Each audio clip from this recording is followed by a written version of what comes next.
আমরা এখানে এসেছি যে পুলিশও এসেছে, দেখতে পাচ্ছি আমরা যে মানে তারা কি তদন্ত করতে এসেছে সেটাও আমরা দেখতে পাচ্ছি, কিন্তু এর মানে কি হবে সেটাও আমরা বুঝতে পারছি না। যাতে তাড়াতাড়ি মানে প্রশাসন সবাইকে বলছি যে মানে তাড়াতাড়ি যেন খুনিকে ধরা হোক, ধরে তার যেন শাস্তি হয়, কিছু একটা হয় ফাঁসি চাই, নাহলে 13 হাত 1 পা, যেন আমরাও সেরকমভাবে আমরা দেখতে চাই।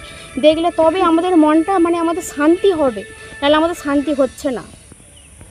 এখান থেকে চণ্ডীতলা কি করে গেল কিছু বুঝতে পারছেন না আপনারা? সেটা তো আমরা তো বলতে পারবো না যে চণ্ডীতলা কোনখানে জায়গাটা, সেটাও আমরা জানি না চণ্ডীতলা কোনখানেতে, সেটাও আমরা বলতে পারছি না। আপনাদের কোনো আত্মীয় বা কেউ কিছু ওখানে আসে? না, আমাদের কোনো রিলেটিভ নেই ওইখানেতে। কাউকে কিছু সন্দেহ হচ্ছে? না সেটাও সেরকমও বুঝতে পারছি না, যে কোনো কাউকে যে সন্দেহ করবো সেরকমও কিছু বুঝতে পারছি না। কারোর সাথে ঝগড়া অশান্তি হয়েছিল নাকি?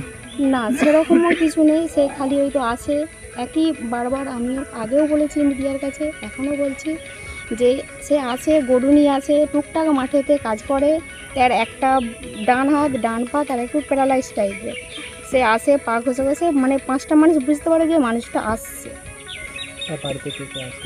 তার বাড়িতে ছেলে, বউ, লাতি, মেয়েদের বিয়ে হয়ে গেছে, তার স্ত্রী শুধু রয়েছে। আপনার নাম দিদি? আমার নাম মনিকা মন্ডল। কি হয় আপনার? আমার মেসো শ্বশুর হয়।